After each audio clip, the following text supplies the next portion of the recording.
नमस्कार विद्यार्थियों, आज हम पढ़ने जा रहे हैं कक्षा 8 संत भाग 3 का क्या निराश हुआ जाए पाठ पढ़ने जा रहे हैं। इस पाठ के लेखक का नाम हजारी प्रसाद द्विवेदी जी है।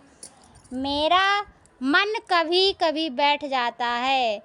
बैठ जाने का मतलब कभी कभी मेरा मन विचलित हो जाता है। समाचार पत्रों में ठगी, डकैती, चोरी, तस्करी और भ्रष्टाचार के समाचार भरे रहते हैं। जैसे समाचार पत्रिकाओं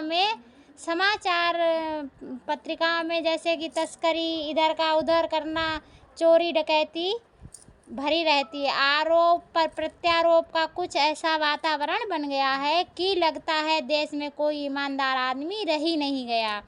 हर व्यक्ति संदेह की दृष्टि से देखा जा रहा है। संदेह से तात्पर्य है कि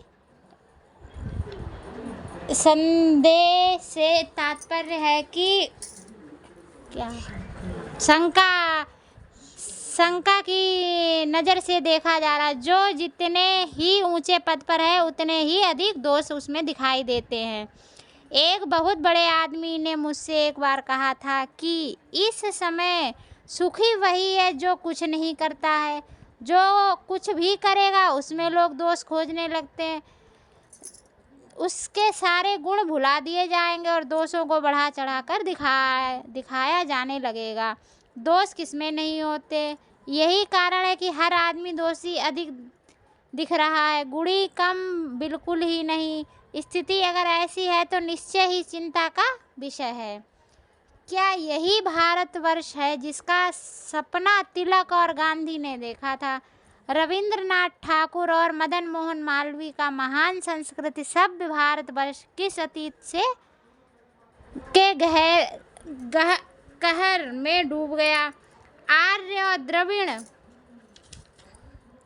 हिंदू और मुसलमान, यूरोपीय और भारतीय आदर्शों की मिलन भूमि मानव महासमुद्र क्या सूख ही गया है। मेरा मन कहता है ऐसा हो ही नहीं सकता। हमारे मनीषियों के सपने, मनुष्यों से मतलब है कि महान जो मुनि ऋषि के सपनों का भारतवर्ष है और रहेगा।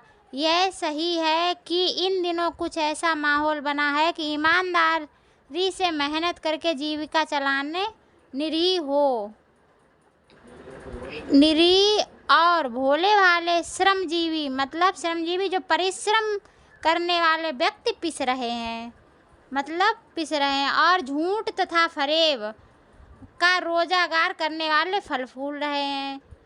ईमानदारी को मूर्खता का पर्याय दिया जाता है और सच्चाई केवल भीरू और बेबस लोगों के हिस्से में पड़ी है। भीरू से तात्पर्य है जो धर्म पे चलता है और जो बेबस व्यक्ति हैं वो उनके हिस्सों में आ रही है। ऐसी स्थिति में जीवन के महान मूल्यों के बारे में लोगों की आस्था ही हिलने लग गई है। भारतवर्ष ने कभी भी भौतिक वस्तुओं के संग्रह को बहुत अधिक महत्व दिया है। उसकी दृष्टि से मनुष्य के भीतर से मतलब अंदर जो महान आंतरिक मतलब मनुष्य के जो अंदर के गुण स्थिर मतलब एक जगह भाव से बैठा हुआ है, वही चरम और परम है। लोभ, मोह, काम, क्रोध आदि विचार मनुष्य में स्वाभाविक रूप से विद्यमान रहते हैं, पर उन्हें प्रधान शक्ति मान लेना और अपने मन तथा बुद्धि को उन्हीं के इशारे पर छोड़ देना बहुत बुरा आचरण है, मतलब बहुत बड़ी इच्छा है। भारत ने कभी भी उन्हें उचित नहीं माना। उन्हें सदा संयम के बंधन में बांधकर रखने का प्रयत्न किया, परंतु भूख की उपेक्षा नहीं की जा सकती, बीमार के लिए दवा की उपेक्षा नहीं की जा सकती। उसी प्रकार गुमराह को ठीक रास्ते पर ले जाने के उपायों की उपेक्षा नहीं की जा सकती है। हुआ यह है कि इस देश के कोटि कोटि दरिद्र जनों को हीन अवस्था, कोटि कोटि मतलब करोड़ों गरीब लोगों की हीन दयनीय अवस्था को दूर करने के लिए अनेक कायदे कानून बनाए गए, जो कृषि, उद्योग, वाणिज्य, शिक्षा और स्वास्थ्य की स्थिति को अधिक उन्नत और सुचारू रूप के लक्ष्य से प्रेरित है, परंतु जिन लोगों को इन कार्यों में लगना है उनका मन सब समय पर पवित्र नहीं होता है। प्रायः वे ही लक्ष्य को भूल जाते हैं और अपनी सुख सुविधा और की ओर ज़्यादा ध्यान देने लगते हैं। मतलब कि सब भूल भाल के इधर उधर से सुख सुविधाओं उसमें करप्शन में लग जाते हैं।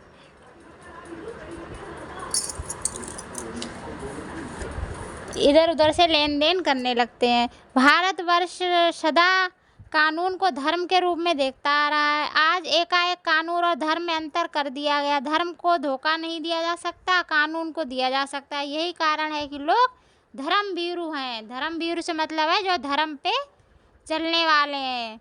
वे कानून की त्रुटियों से मतलब गलती, कानून की गलतियों से लाभ उठाने में संकोच बिल्कुल नहीं करते हैं। इस बात के पर्याप्त प्रमाण खोजे जा सकते हैं कि समाज के ऊपरी वर्ग में चाहे जो भी होता रहा हो, भीतर भीतर भारतवर्ष अब भी यह अनुभव कर रहा है कि धर्म कानून से बड़ी चीज़ है।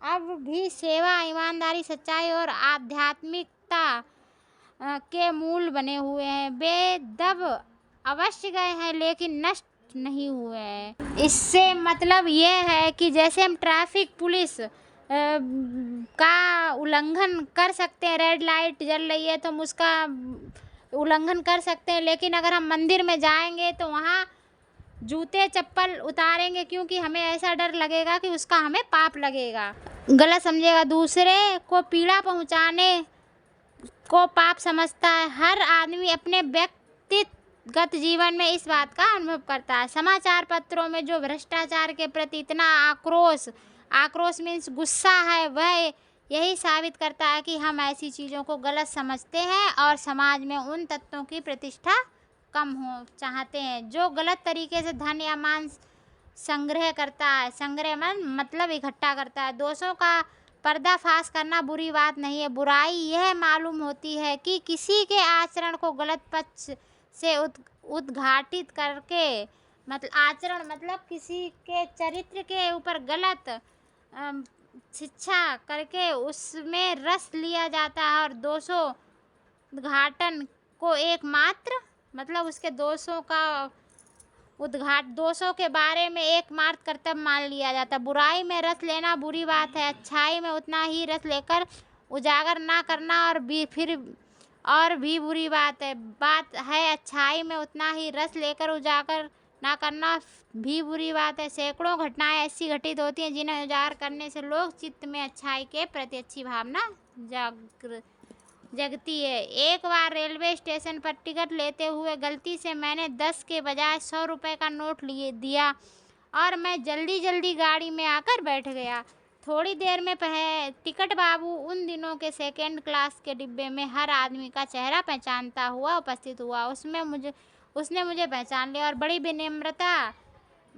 विनम्रता के साथ मेरे हाथ में 90 रुपये रख दिए और बोला, यह बहुत गलती हो गई थी, आपने भी नहीं देखा, मैंने भी नहीं देखा। उसके चेहरे पर विचित्र संतोष था, संतोष की गरिमा थी। मैं चकित रह गया। कैसे कहूँ कि दुनिया से सच्चाई और ईमानदारी लुप्त हो गई है। वैसी अनेक अवांछित घटनाएं हुई है, परंतु ये एक घटना ठगी और वंचना की अनेक घटनाओं से अधिक शक्तिशाली है। एक बार मैं बस में यात्रा कर रहा था। मेरे साथ मेरी पत्नी और 3 बच्चे भी थे। बस में कुछ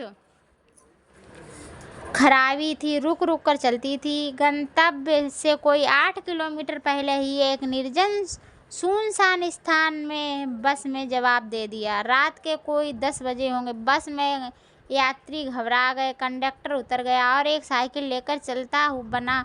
लोगों को संदेह हो गया कि हमें धोखा दिया जा रहा। बस में बैठे लोगों ने तरह तरह की बातें शुरू कर दी। किसी ने कहा यहाँ डकैती होती है, तो 2 दिन पहले इसी तरह एक बस को लूटा गया था, परिवार सहित अकेला मैं ही था। बच्चे पानी चिल्ला रहे थे, पानी का कहीं ठिकाना ना था।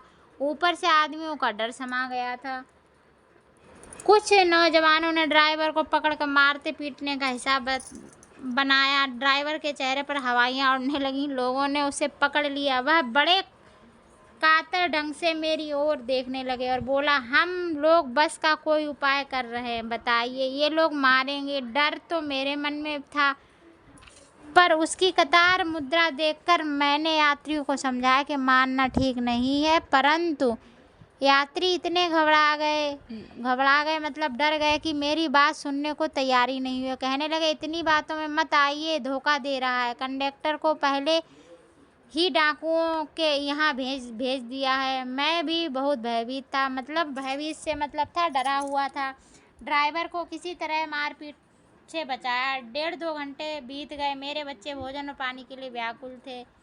मेरी और बच्चों पत्नी की हालत बुरी थी। लोगों ने ड्राइवर को मारा तो नहीं, पर उसे बस से उतारकर एक जगह घेर कर रखा। कोई भी दुर्घटना होती है तो पहले ड्राइवर को समाप्त कर देना उन्हें उचित जान पड़ा। मेरे गिड़गिड़ाने का कोई विशेष असर नहीं पड़ा। इसी समय क्या देखता हूँ कि एक खाली बस चली आ रही है और उस पर हमारा बस कंडक्टर बैठा हुआ है। उसने आते ही कहा, अड्डे से नई बस लाया, इस बस पर बैठिए।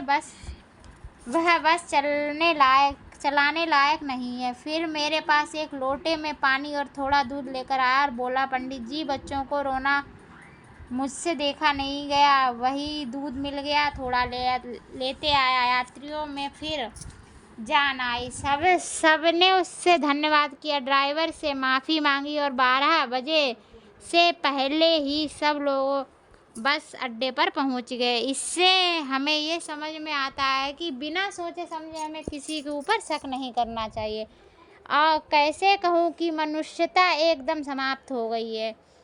कैसे कहूँ कि लोगों में दया माया रह ही नहीं गई। जीवन में जाने कितनी ऐसी घटनाएं हुई हैं जिन्हें मैं भूल ही नहीं सकता। ठगा भी गया, धोखा भी खाया, परंतु बहुत कम स्थानों पर विश्वासघात भी हुआ। नाम की चीज़ मिलती है, केवल उन्हीं बातों का हिसाब रखो जिनमें धोखा खाया है, जो जीवन कष्टकर हो जाए। परंतु ऐसी घटनाएं भी बहुत कम नहीं हैं जब लोगों ने अकारण बिना कारण सहायता भी की है। निराश मन को दिलासा देते हुए ठांडस से दिलासा दिया और हिम्मत बंधाई है। कविवर रविंद्रनाथ ठाकुर ने अपने प्रार्थना गीत में भगवान से प्रार्थना की थी कि संसार में केवल नुकसान ही उठाना पड़े, धोखा ही उठाना पड़े तो ऐसे अवसरों का भी प्रयोग भी, हे प्रभु, मुझे ऐसी शक्ति दो कि मैं तुम्हारे ऊपर संदेह ना करूं।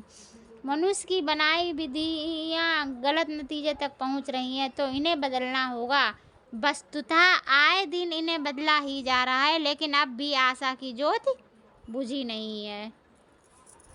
महान भारतवर्ष को पाने की संभावना बनी हुई है, बनी रहेगी। मेरे मन निराशा होने की ज़रूरत नहीं है। नमस्ते दोस्तों, यदि आपको यह वीडियो पसंद आया हो तो इसे लाइक और शेयर जरूर करें। हमारे चैनल ज्ञान वाटिका को सब्सक्राइब करना ना भूलें ताकि आप हमारे आने वाले सभी शैक्षिक वीडियो सबसे पहले देख सकें। सीखते रहिए, बढ़ते रहिए और हमसे जुड़े रहिए। ज्ञान वाटिका के साथ धन्यवाद।